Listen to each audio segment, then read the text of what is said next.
My name is Mason Whitman. I'm going into 11th grade and I'm 16 and I go to Paly. My name is Corinne McCullough. I'm 19 years old and I went to Gunn High School.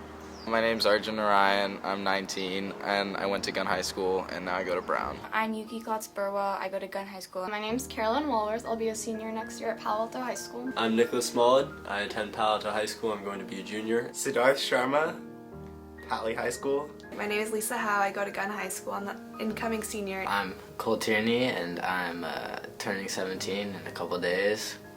And I go to Palo Alto High School.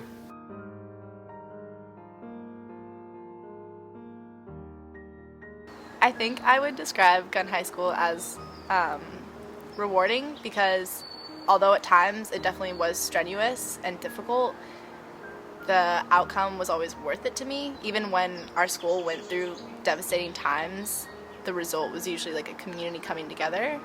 So even when it was hard, it felt good at the end.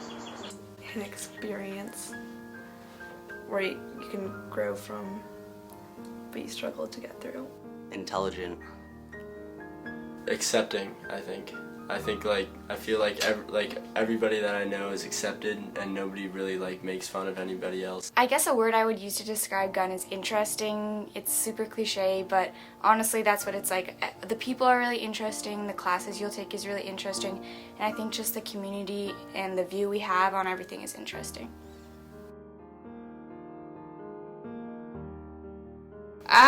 Definitely. There's a lot of things just kind of personally, I wouldn't call myself one of the super hardcore students that's taking the most challenging courses, but I definitely try to challenge myself academically. So that means taking a couple of APs and honors, so I definitely feel lots of pressure from that. There's just kind of not enough time in the day, and I think that's where most of it stems from. I do feel like I experience stress a lot. I have 7 classes at Paly, so I have a lot of work to do and also play 2 varsity sports, so I spend a lot of time at the school, and I think that being around there could centralize the feeling of stress to Palo Alto High School. Personally, for me, it's more motivating than stressful, and I know for some people, for Palo Alto, it's really hard for us to find a balance between motivating those who need motivation. You don't want to take away from the people that really want to succeed and take those extra APs, but at the same time you don't want to pressure those whose school isn't their thing and make them feel like they have to take those extra APs. So I feel like for me, I've never really felt too much academic pressure, just because luckily school's something that comes naturally, but definitely there's a lot of, I experience it in my friends where for them it's a lot of academic stress and it's a lot of academic pressure, and you kind of see that double standard going on with a lot of friends where they tell you you shouldn't take so many APs, and yet you see them taking those APs that they don't even like, or oh, don't worry, it's just a B, but then when they get a B they stress out and they're I'm not good enough. It's a double standard that you see a lot in your friends. I think that's more stressful.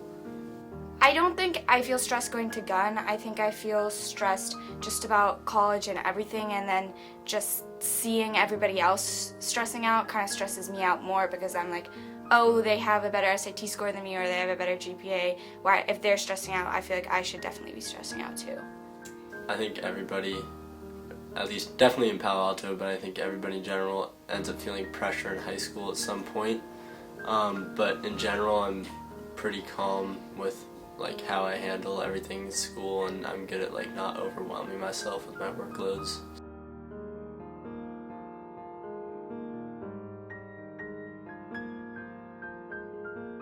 I don't really have academic pressure. I feel for myself that I should do well, but that's my personal goal. Well, I think in high school in general, especially public high schools, you have to take certain classes, and to get into college at all, you have to take certain classes. So there's only so much wiggle room to take electives at all, but I definitely think that as a result of all the tech companies in the area and people getting really inspired by that, there's definitely a huge focus on STEM in the area, and so I would say that students tended to be more interested in taking math and science classes, but I definitely also felt that there were a lot of classes available that I took that really allowed me to express, more artistic sides. While I do think a lot of students tended to take most of their classes in math and science, there were definitely areas that there were definitely opportunities where I could do other types of classes. There are like lots of different graduation requirements for Paly and Gunn, and I mean some of those make sense and it's good that they require you to take a certain number of years of math or English, but yeah, it is hard for me to fit in electives that I want. There are definitely a lot of classes that I'm not going to be able to take just because I'm not going to have time to. For me personally, I don't feel like academic pressure takes away from my extracurriculars, but I do experience a lot of my friends who only do school and that is their extracurricular because they do school and then they come home and they do homework and then like they want to take a break and they go to sleep. So it's like, especially in extracurriculars, you can kind of see the divide between those who maybe can't balance it all and school pressure gets to them a lot, and those who like school comes naturally. I mean, 7 classes is kind of a lot to have even without a sport, but I enjoyed the time off of homework and stuff, and so I think it actually benefits me playing for the team and having that work because I can relax and forget about things and take my own time and then go back and work on them. So I think my work benefits from that.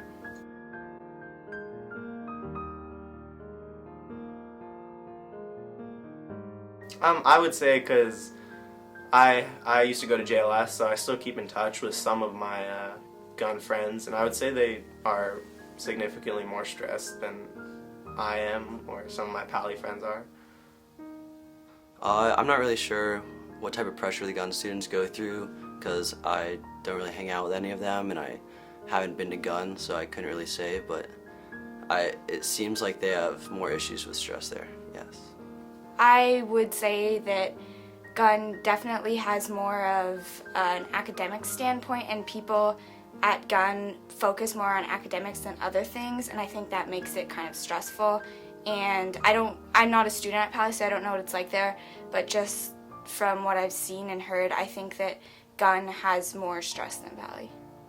It's interesting because I don't think the actual academic standards are that different at either of the high schools, but I do think it's more of, at Gunn, what feeds into the competitive environment is familial stress probably that's put on the Gunn students because it does attract highly successful families. I think families know Gunn's track record of maintaining like high test scores and getting kids into Ivy Leagues, and so if they want their child to do really well, they'll often try to put them into Gunn High School rather than Paly. Not that Paly's also an awesome high school, but that can often facilitate more stress, I think.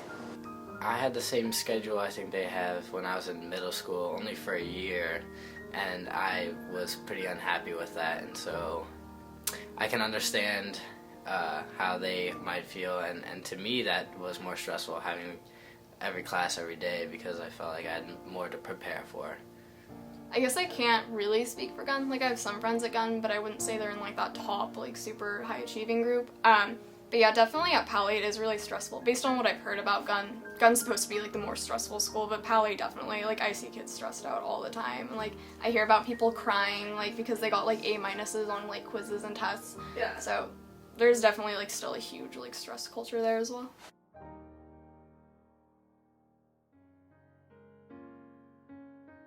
I think students are pretty inherently competitive at Gunn, and really in this whole area. When you grow up seeing all these big tech companies with parents who are successful, and it really kind of drives students to also try and do their best. There's some pressure from peers, like you don't want to be taking like a lighter and easier schedule than your friends because you kind of like appear weaker, you feel weaker than them academically or like kind of intellectually. I mean, you shouldn't, but you do. So yeah, I think a lot of it is social, and then there's also, I think, just kind of like globally, like you want to get into a really good school, like a top competitive school.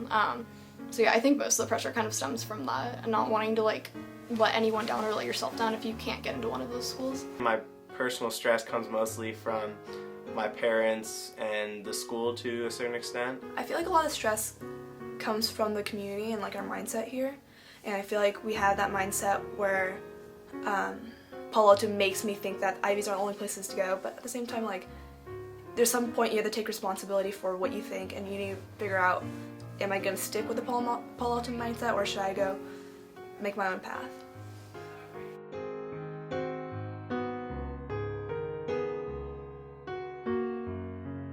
I've read some articles written by the students, and I don't necessarily agree with them. I disagree with the amount of stress there is at Paly. I think the media has or could have somewhat exaggerated maybe the experiences at Gunn or Paly, but more so than exaggerate, maybe just they generalized it maybe a little bit too much, because I think it does vary student by student on what your experience is like. However, I thought it was a step forwards when the media did report on it, because I did not like how the administration didn't vocalize so much about the difficulties that we faced, mostly because they didn't want to glorify what had happened, but I thought it was important to address them. So for that reason, I thought the media coverage was important, even though sometimes it may not have been completely accurate. I think that when the media portrays Gunn and Paly, or any school in particular, in a bad light, it kind of pushes the administration into this frenzy where they feel like they have to do something right away because parents are freaking out, students are freaking out, whatever it may be. I can't stress enough how much I really hope that the school is thinking through their decisions and not acting rashly, because I think there's a lot more underneath the surface that needs to be addressed. Well, I've read, a few of the articles, like, because some of them were in like the New York Times and stuff like that, and some of them hit the nail like right on the head. Kind of like some of them are very accurate, but others kind of portray it as this like super stressed, like everyone is kind of like on the brink, and so that I feel is a little bit inaccurate. I definitely feel like it is romanticized a bit. Like, they definitely report on like the worst kind of like the worst things that people say about the district, and they do that to get people's attention. But at the same time, I think they're bringing attention to the issue, and I feel like it's okay because of that. I think a bunch of newspapers and everything are just trying to find a story out of it, but we're not some like show on Lifetime or something. We're just like an actual town, an actual community that has had the stuff happen to them, and it's just like this is part of our life and stuff, and it's not as romanticized as it's meant out to be. We're not as stressed as we're said to be.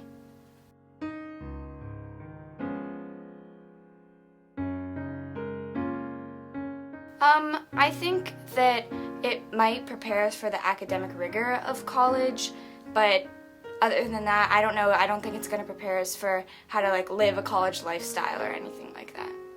I know Palo Alto High School is one of the best public schools in our country, so I guess it does, and they do prepare you well, and it's a very hard school, I guess. I think that it will. I think since it's like kind of a harder high school and there's more pressure than most high schools, I think it'll help. The jump from high school to college won't be as big as like going to like a smaller, like less rigorous high school and then making that jump, and then all of a sudden it's just a huge workload that's being piled on. I think it exposed me to a stressful environment that demanded a lot, which is beneficial going into college. It is demanding, and I see other students struggling because they haven't had to face that kind of stress before. And I think for that reason I was lucky coming out of Gunn to have that background. I think Gunn prepared me pretty well for Brown. I think that to some extent college is kind of a step up from high school. Wherever you go, it's a lot more time management. In high school, you have your schedule and you have to go to all those classes, and then you do your homework or do sports or whatever it is that you do after school. But when you have so much time in between classes, you really have to be a lot more self-motivated, and regardless of where you go, that's going to be a bit tougher. But I think Gunn did a really good job of teaching me how to study and teaching me how to balance my time between school and hanging out with friends and stuff like that, as much as any high school could have. Oh yeah, definitely. Like, I won't try to hide that. I know like what the district does and just like how like hardcore, for lack of a better word, that like we push our students. I know that's gonna help me so much in the future. Like, college is probably gonna be a breeze for me. So there is definitely that aspect of it, but I don't really think it's worth like the insane amounts of stress that I have felt at times.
NAMI's a family, and that's why I walk for NAMI, and that's why I work for NAMI Alameda County, and I want to thank everybody that has walked in this NAMI Walk, because everything that we do spreads hope to people who are having difficulty with mental health challenges.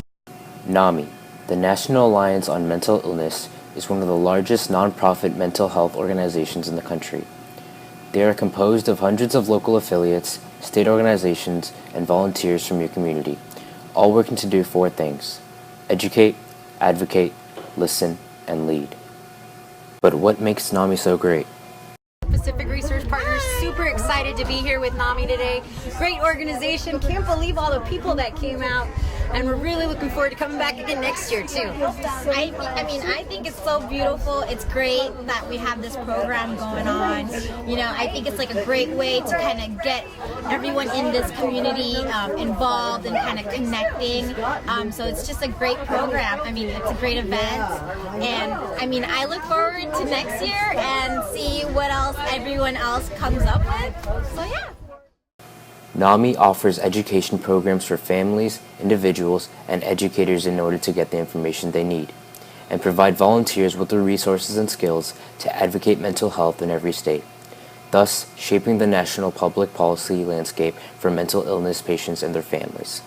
I'm here because NAMI is an amazing organization that supports the community in mental health and recovery and supporting people in achieving their life goals. So thank you for letting us be here, and it's a great walk. NAMI listens by responding personally to many requests of information, referral, and support. By leading public awareness activities and events held throughout the year, like Mental Illness Awareness Week, they promote understanding, while also working with reporters in favor of people knowing how important mental health is. I'm here at the NAMI Walk today to support those with mental illness. I've gone a long way in my own recovery, and I want to help other people in theirs as well. So thanks everybody for being part of it. Another way NAMI provides mental health awareness is by conducting their annual NAMI Walks. NAMI Walks is the largest and most successful fundraising event in the nation. Citizens in more than 84 communities walk with each other and raise money, as well as awareness, to help others understand the need of world-class treatment and recovery systems for people that have a mental illness. In order to create some friendly competition as well as more awareness, NAMI Walks allows the creation of teams to be formed. This NAMI Walk occurred in San Francisco on May 30th, 2015. Around 3,000 people participated in the Bay Area NAMI Walk with 152 teams created. This is Telecare Full Service Partnership in San Mateo County, and we're really happy to be here. This is an amazing organization, just to see everybody's support, and just to see how many people are out here supporting each other, and it's a really exciting day.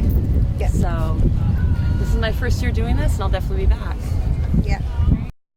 What other ways has NAMI helped people? It's helped provide a great resource and support of so many people that I've met through NAMI Marin due to my own family circumstances. So. And we have a helpline at NAMI Marin, which most NAMI organizations do.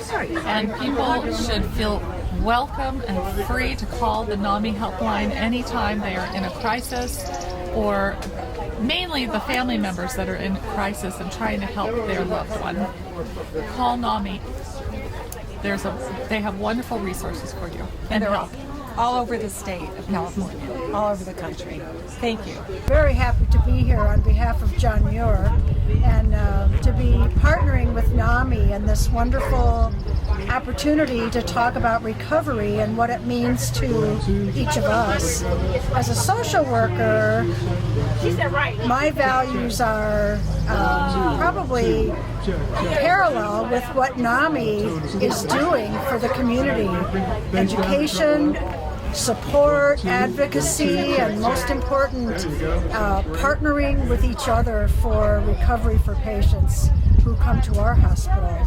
So thank you, NAMI, for putting on this organization to assist people in their recovery. Thank you for bringing mental health to the masses here today. and we look forward to many years together in the future. This is our booth for Stanford Hospital. We have inpatient and outpatient services at Stanford. NAMI means a lot to us because mental health awareness means everything, and this helps destigmatize, this helps raise awareness, and Stanford is so glad to be a part of the NAMI Walk in San Francisco this year. NAMI continues to do amazing things, inspiring people to take action and support mental health awareness. Thank you for letting us be here. Thank you both. Thanks, everybody. Thank you, NAMI. Thank you. Thank you. Woo-hoo! Thank you. Thank you.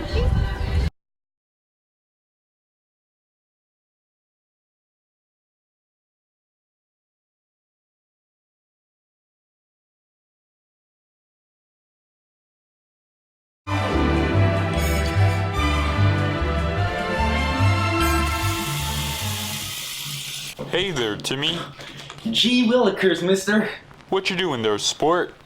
Drinking a glass of water. That's terrific. Water is a great source of hydration. But did you know the state of California is currently in a drought? A what? A drought, Timmy. Drought stands for dihydrogen monoxide's running out, and you've got to help today. Oh. Cool. You don't have the foggiest what I said, do you, Timmy? No. It means we don't have much water left, and we need to start trying to save it up. So make sure that you drink up all of that water and don't dump any back into the sink. Here are 5 more fun and easy ways to save water that you and all your friends can try out. 1. Don't let the water run while you brush your teeth. 2. Don't water your lawn quite as much. 3. Only do laundry with full loads. 4. Take shorter showers. 5. Boycott the golf course and their perfectly manicured and watered grasses. So in conclusion, it's important that you and your parents make sure to do your part in conserving water. You think you can do that, champ? We sure can, mister. Great work, Timmy. Just remember, if we can't start to save our water, California is going to start to look like Nevada soon, a complete desert wasteland. If you be careful when using water, we'll start doing fine in no time.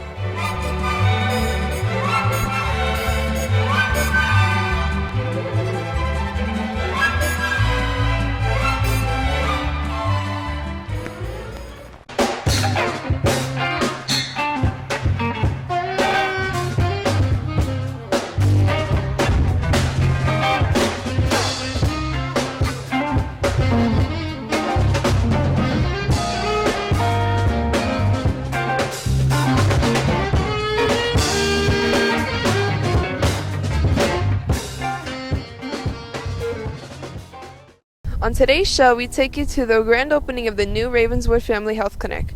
On March 26th, the clinic opened its doors in a big fashion. We will show you some scenes from the event and bring you to the complete grand opening ceremony. So sit back, enjoy, and be proud, East Palo Alto. We've been working for the last 13 years out of a 7,800 square foot modular clinic. We had 67 people working there in that little space. I had a nurse working out of the supply closet. It was very small. We had a tiny waiting area and we had lots of lines. It was very challenging to work there. So this building we have right now 13,400 patients that these are unduplicated individuals who come to our services, whether right now we have medical, mental health, and dental.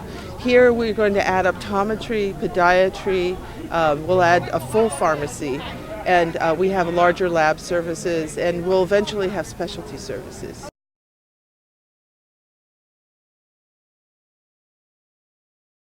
I think it's fantastic. I really do. It's big. It's something that East Palo Alto been needing really bad, and with the remodeling and everything, and everybody seems warm.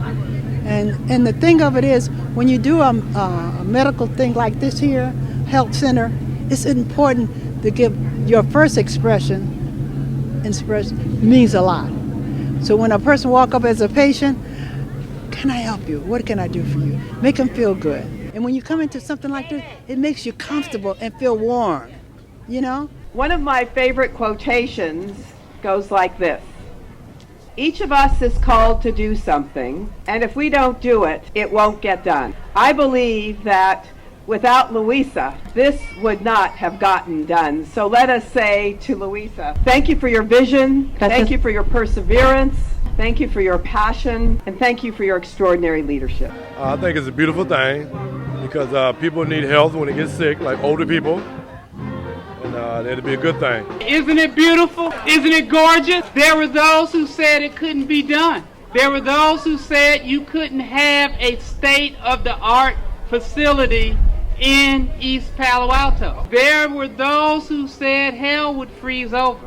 I'm happy to report it froze over because we're here. We've had extraordinary leadership with Louisa. We've had a phenomenal community board of leaders who believed in this project. We've had a community of donors come together from the federal government, the local government, individual donors to make today happen. I know for a fact it's a good thing because so many people in this community, they need help from the doctors. They need something like this, you know, especially if they having a hard time, you know, traveling and stuff, where they can't get stuff like this.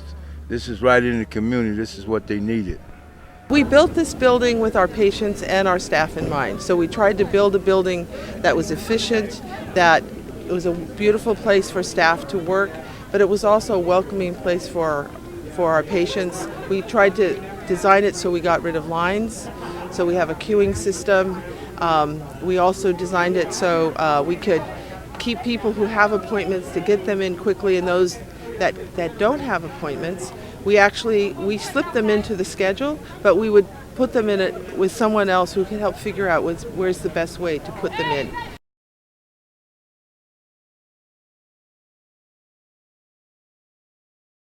I think it benefits them a whole lot, you know, knowing that something close by that they can, you know, take their kids to, especially if they ain't got no transportation, you know what I'm saying, or no insurance. So I think it'll benefit the whole community a whole lot. Anyone is available, but our primary mission is to serve people who have access issues to health care. So people who, the access issue may be financial, maybe that they don't have insurance. If people are new immigrants or undocumented, they can't get covered California, for example.